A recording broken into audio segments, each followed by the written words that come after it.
أهلا بيكم على قناتنا وقناتكم.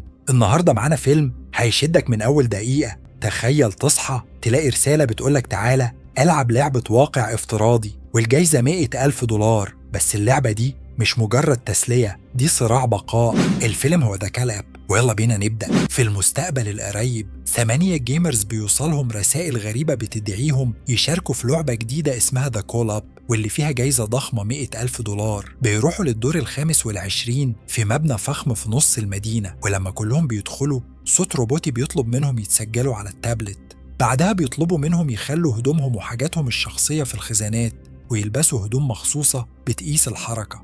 وأثناء ما بيغيروا آدم بيتريقوا عليه عشان البدلة مش جاية على جسمه. كارل بيكشف عن حرق قديم بشع، وأندريه بيقول إنه كان جندي قبل كده. ولما الكل بيجهز بيدخلوا أوضة فيها جهاز مسح غريب. الصوت بيطلب منهم يوقفوا على جهاز المسح ويقولوا أسماء المستخدمين بتاعتهم، وبعد كده يلموا العدة الجديدة. العدة دي بدلة متطورة وخوذة بتتوصل بالعمود الفقري علشان تديهم إحساس كامل بالواقع. وآدم كان فاكر إن التكنولوجيا دي بس للأغنياء. الكل بيلبس بسرعة ما عدا زايد، شاب بوسني مسلم كان مختار اسم الإرهابي كنوع من السخرية، وما كانش يعرف إن الاسم هيبقى باين على البدلة. هو ما كانش عايز يلعب بالطريقة دي، وفعلا حاول يخرج من الأوضة بس الباب كان مقفول ومفيش حد رد عليه. لما نادى باقي اللاعبين حاولوا يهدوه وقالوا له إنها حاجة بسيطة، فزاهد وافق في الآخر إنه يكمل. الصوت المجهول أعلن عن بداية مرحلة التدريب، وكلهم قفلوا الخوذ بتاعتهم علشان المحاكاة تبدأ. فجأة الأوضة اتحولت لعالم واقعي جدا بعد نهاية العالم، والبدلة اللي كانوا لابسينها بقت زي لبس الجيش، وكمان الوشوم اللي على جسمهم اختفت. المكان كان شكله حقيقي، بس لما حاولوا يلمسوا الحاجات ايديهم كانت بتعدي من خلالها. في اللحظة دي ظهر السيركنت وبدأ يتعامل معاهم على انهم عساكر جداد. حاولوا يلمسوه لكن برضه ما قدروش، ولما شالوا الخوذ اكتشفوا انه مش موجود اصلا، مجرد شخصية مش حقيقية وواقعية جدا. السيركنت دخلهم أوضة تانية فيها أسلحة اللي في الحقيقة كانت مجرد مجسمات، وطلب منهم يجربوها على زجاجات. أول ما استخدموها اتفاجئوا قد إيه الارتداد كان واقعي. بعد شوية تدريب السيركنت ضرب 2 منهم وده خلاهم يفقدوا السترات بتاعتهم. بما إن ده مجرد تدريب رجعوا السترات تاني على طول، وهو بيشرح لهم إن أول ما يتصابوا ده يعني إنهم فقدوا الحماية بتاعتهم وبقوا مكشوفين. لو اتصابوا بعد ما يفقدوا السترات ممكن يستخدموا حقنة خاصة، لكن عندهم حقنة واحدة بس. المبنى ده متسجل إنه تحت سيطرة إرهابيين خطيرين، والمهمة الأولى ليهم هي إنهم يخلصوا عليهم ويوصلوا للدور الأرضي وهم لسه عايشين، واللي ينجح في المهمة هيكسب فلوس حقيقية في الواقع. بعد ما العسكري بيختفي أندريه بيقرر ياخد القيادة علشان خبرته، وبيبدأ يديهم شوية نصايح إزاي يتحركوا بهدوء ومن غير ما حد يحس بيهم. بيبصوا حوالينهم في الأوضة لحد ما يظهر عدو في الطرقة ويبدأ يضرب نار. معظم الفريق بيستخبى، بس أندريه بيتحرك بسرعة وبيقتل الراجل. وفي الوقت ده الصوت بيعلن إنهم خلصوا المرحلة 25 وكل النقط راحت لأندريه. بييجوا يلمسوا الجثة وبيأكدوا إنها كمان شخصية في اللعبة مش حقيقية. وهم طالعين الدرج بيكتشفوا إن في آلية هتكهربهم لو حاولوا يخرجوا قبل ما يخلصوا المرحلة. بيدخلوا المرحلة 24 وبيلاقوا أسلحة متطورة أكتر، فأندريه بيعلمهم إزاي يستخدموها. بيتحركوا ناحية الأوضة الرئيسية، وماركو بيقتل أول عدو بيظهر. بسبب الثقة اللي بدأت تزيد معظم اللعيبة بيجروا في كل حتة وبيستخبوا ورا أي حاجة يلاقوها، وبيفضلوا يضربوا في الإرهابيين. آدم بيضيع كل الرصاص اللي معاه من غير ما يجيب طلقة واحدة، فأندريه بيتدخل وبيضرب العدو بس بيتصاب وبيفقد الدرع. وفي نفس الوقت تايلور بتجيلها نوبة هلع، وبيبان إن هي أصلا ما كانتش المفروض تبقى في اللعبة دي، كانت جاية مكان صاحبتها اللي وصلتها الدعوة، بس واضح إنها مش قادرة تستحمل واقعية اللعبة. شيلي بتحاول تهديها وتفكرها إن دي مجرد لعبة، بس لما بيجي دور شيلي إنها تضرب حد ما بتقدرش هي كمان. الإرهابي اللي كان بيقرب من البنات كارل هو اللي بيقتله، بس بيتضرب بعدها وبيخسر الدرع بتاعه. كارل بيحاول يستسلم بس العدو بيضربه تاني، فشيلي بتجري وبتقتل العدو. كارل وشيلي بيفتحوا الخوذة، وحتى في الحقيقة وكان كارل حاسس بوجع رهيب. بيرجعوا تاني للعبة وأندريه اداله حقنة علاج خلته يخف على طول. كارل وهو لسه متأثر باللي حصل بيفتح الخوذة تاني وبيطرطش فعلا في الحقيقة، وبيقول وهو بيرجف استحالة دي تكون لعبة. بعدها الكل بيقرروا يفتحوا الخوذ وياخدوا استراحة شوية. وفي الوقت اللي آدم بيلاقي أسلحة جديدة كارل بيقول لهم إنه فعلا حس بصدمات كهرباء حقيقية، وبيبدأ يشك إن اللي بيحصل ده برنامج تلفزيون واقعي بيتصور من وراهم. زاهد اتوتر وبيحاول يخلع البدلة، بس مش قادر. ماركو بيقول إنه غالبا اختبار، بس زاهد بيشك إن دي تجربة عسكرية، وماركو بيوافقوا الرأي وبيقول إن أندريه ممكن يكون هو الشخص اللي متفقين معاه من جوه. الموضوع بيبدأ يسخن والناس بتتخانق، فأندريه بيروح الحمام علشان يهدي أعصابه، بس الفريق مش واخد باله إن اللعبة لسه شغالة، والإرهابيين اللي كانوا ميتين بيرجعوا للحياة من تاني. واحد منهم بيهاجم أندريه وهو في الحمام، وكل اللي لحق يعمله إنه يقفل الخوذة قبل ما يضربوه بالنار. بيحاول يعالج نفسه، بس للأسف هو كان استخدم الحقنة قبل كده مع كارل. الفريق بيسمع صوت ضرب نار وبيجروا يلبسوا الخوذ بسرعة، بس إدوارد بيتصاب أول ما بيلبسها. الباقيين بيجروا كلهم اندسوا ورا الحيطان، وتايلور بتحاول تطلع الدرج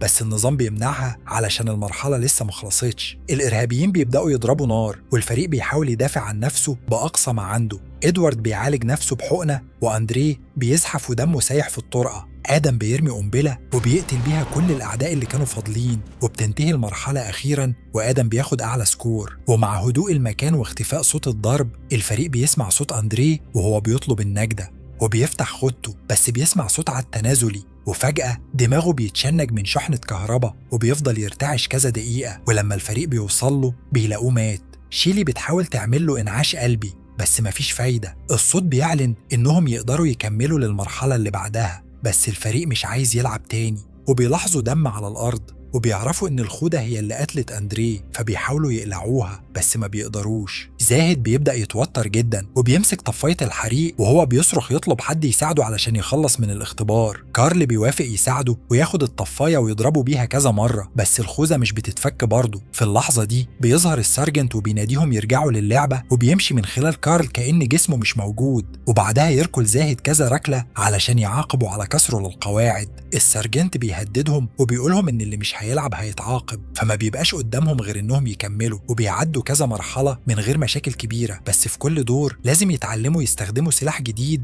ويتعاملوا مع قوانين لعبة مختلفة. في أوضة فيها تسرب غاز مش بيبقوا قادرين يستخدموا أسلحة نارية، فبيضطروا ياخدوا سكاكين ويحاربوا بالإيد، وطبعا ده بيزود قلق تايلور اللي حالتها بتسوء أكتر. وساعتها شيلي بتوعدها إنها هتخرجها من هنا. ولما بينزلوا أكتر في المستويات معظم الفريق بيفقدوا الدروع بتاعتهم، وفي تبادل نيران عنيف كارل وآدم بيتصابوا، فشيلي وماركو بيساعدوهم ويحقنوا كل واحد بالحقنة. بعد كام ساعة الفريق بياخد بريك وبيكتشفوا إن الدنيا بقت ليل في الحقيقة. زهقوا من اللعبة وبيبدأوا يستخدموا أي حاجة حواليهم علشان يكسروا الإزاز، وزاهد فعلا بيقدر يفتحه بعربية صغيرة. وفجأة السارجنت بيظهر تاني وبيبدأ يضرب زاهد بطريقة أعنف من المرة اللي فاتت. زاهد بيحاول يهرب للدرج، بس السارجنت بيرفسه وينزله على الدرج، والسقطة بتكسر رجله. قبل ما السارجنت يمشي بيهددهم اللي هيحاول يهرب تاني هيموت. الفريق بينقذ زاهد وبيلاحظوا إن الإصابة حصلت في الحقيقة مش في اللعبة، وعلشان كده مش قادرين يستخدموا الحقنة. الصوت الآلي بيفكرهم تاني إن لازم يتحركوا، فزاهد بيقول لهم يخبوه ويسيبوه علشان ما يبطلوش اللعب عشانه، والفريق سابوه مستخبي ورا الركنة. وبعد دقايق من ما بيمشوا زاهد بيموت من كتر النزيف. في المستوى اللي بعده ماركو بيتخانق مع الباقيين علشان الأسلحة الجديدة، والتشتيت ده بيخلي عدوه مستخبي يضربه من ورا في ظهره.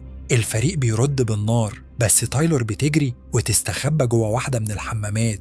بعد ضرب نار كتير قنبلة بتنهي القتال تاني، وشيلي بتلحق ماركو وبتحقنه. الفريق بياخد باله إن تايلور مش معاهم وبيبدأوا يدوروا عليها. في الوقت ده إرهابي بيظهر جوه الحمام وبيبدأ يفتح أبواب الحمامات واحدة ورا التانية. شيلي بتسمعه فبتقتحم الباب فجأة وبتطعن الراجل قبل ما يلحق يعمل حاجة. المستوى بينتهي وإدوارد بياخد أعلى سكور وبيتصدر الترتيب. وهما بياخدوا استراحة بيبدأوا يتكلموا عن حياتهم، وبيكتشفوا إن كلهم ما عندهمش أهل أو حد هيدور عليهم، وده معناه إن الشركة اختارتهم علشان لو ماتوا مفيش حد يسأل.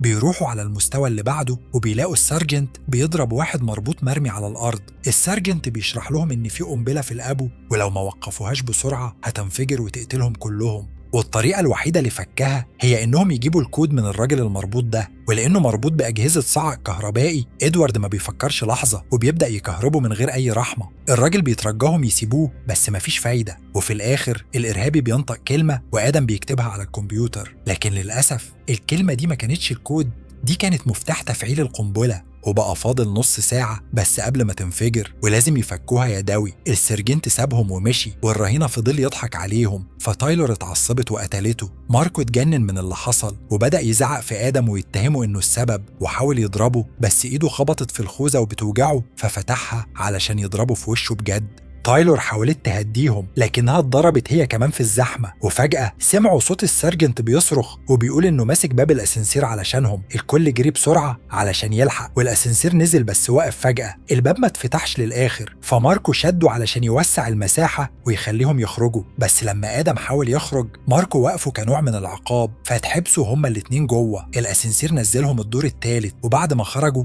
الباب قفل وراهم. شافوا هليكوبتر محطمة من الشباك وبدأوا يكملوا في المستوى. ماركو أجبر آدم إنه يمشي قدامه، وآدم قدر يقتل واحد من الإرهابيين بس فرغت منه الرصاصات. ماركو فضل يزقه لقدامه ويستعمله كدرع بشري، وفي الآخر قدر يستخبى، لكن آدم اتضرب ومات في ثواني. ومع إن الوقت كان فاضل فيه 15 دقيقة ماركو كان على وش الانهيار، بس أول ما الصوت قال إن المستوى انتهى جري على طول. في الوقت ده في الدور الرابع باقي الفريق لقى شوية أسلحة وبدأ يفتش في المكان. فجأة إرهابي رمى قنبلة دخان، فكارل اضطر يرجع لورا لأنه جاله نوبة هلع. شيلي جريت عليه علشان تطمنه، فقال لها إنه خسر حبيبته في الحريق اللي عمل له الندبة، وإنه بيحس بالذنب إنه مقدرش ينقذها، والدخان بيفكره باللحظة دي. بكام كلمة شيلي قدرت تهدي كارل وتقنعه إنه يكمل. الفريق كمل في المستويات ووصلوا للدور الأول، بس كانوا شبه فاضيين من الذخيرة. في الوقت اللي باقي الفريق لسه بيواجهوا الإرهابيين، تايلور كانت بتدور في المكان ولقت شوية حقن. فجأة ظهر ماركو وراها وطلب الحقنة، لكن تايلور رفضت، فماركو قرر يضربها ويسيبها ميتة. لما كارل جاي يدور على تايلور، ماركو تمثل إنه بيتعرض لهجوم وبيتظاهر إنه في خطر. كارل لقى جثة تايلور، وبعد ما اتصدم لقى إنها كتبت اسم ماركو بدمها. كارل اللي كان غضبان جدا فتح خوذته وهاجم ماركو في الحقيقة، ضربه شوية وبعدين حاول يخنقه، لكن ماركو دفع كارل على الحيطة ورماه وضربه لحد ما انفصلوا عن بعض. كارل رد عليه بضربة باستخدام طفاية الحريق، لكن ماركو ضربه وركعه على الأرض. لما ماركو جه عشان يضرب كارل، السيرجنت ظهر وبدأ يضربه. بعد كام ضربة السيرجنت مسك ماركو من رقبته وخنقه لحد ما مات. بعد ما لقوا الجثث الثلاثة الباقيين بدأوا ينزلوا وعندهم 7 دقايق. لما وصلوا للأرض السفلي الصوت أعلن إن ده آخر مستوى. الفريق أخدوا الأسلحة الجديدة وبدأوا يدوروا في الطابق، وقاموا بقتل الإرهابيين اللي لقوهم في طريقهم. كل ما في فرصة يتحركوا ناحية المتفجرات الإرهابيين كانوا بيظهروا تاني. كارل رمى قنبلة وانتهت المعركة، فبقى في فرصة يتحركوا أسرع، لكن كان في إرهابي مفاجئ جاي في العربية وصوب على كارل بسرعة وقتله، فاختبأوا شيلي وإدوارد. لما كارل بدأ يدور على الحقنة بتاعته، شيلي سمعت إن مفيش غير دقيقتين. حاولت تجري ناحية المتفجرات لكن تم ضربها هي كمان. كارل اتصاب تاني وهو بيحاول يتحرك ناحيتها، لكنه قرر يعالجها بدل ما يساعد نفسه، وقال لها تفوز قبل ما يموت جنبها. بعد كده إدوارد استخدم بازوكا عشان يقتل آخر إرهابي، وركض عشان يوقف القنبلة بفارق ثانية واحدة. بعدها الجندي ظهر عشان يهنئهم على فوزهم. إدوارد بدأ يكرر كلام الجندي، وده كشف إنه كان عميل سري للشركة طول الوقت. انتهت المحاكاة ودخل رجال لابسين أسود عشان يريحوا شيلي قبل ما يبدأوا ينظفوا المكان ويشيلوا الجثث. سيرفر اللعبة مسح كل البيانات عن اللاعبين وبدأ عملية الإغلاق. في الصباح شيلي فاقت لقيت نفسها لابسة هدومها العادية، ووجدت إدوارد في بدلة وهو بيراقب الفريق. سلمها شنطة فيها الجائزة النقدية، ولما هددته إنها هتروح للشرطة هو قال لها محدش هيصدقها. لما حاول واحد من الرجال يهدئها تاني، شيلي قومته وأخذت الحقنة منه. بعد كده سرقت مسدسه وضربت كل الأنوار في الموقف. إدوارد بعت رجاله وراها، لكن بعد كل الخبرة اللي اكتسبتها في اللعبة قتلتهم كلهم بسهولة. لما شيلي طلعت، إدوارد جرى رجله ناحيتها بيترجاها تسيبه يعيش، لكنها قتلته من غير رحمة. وفي النهاية شيلي قررت تسيب الفلوس وراها وتمشي، لأنها كانت عايزة حريتها مش تمن حياتها. نهاية مأساوية لكن فيها انتصار حقيقي للإنسانية. وكده بينتهي فيلمنا. استنونا في قصة جديدة وحكاية أقوى. سلام.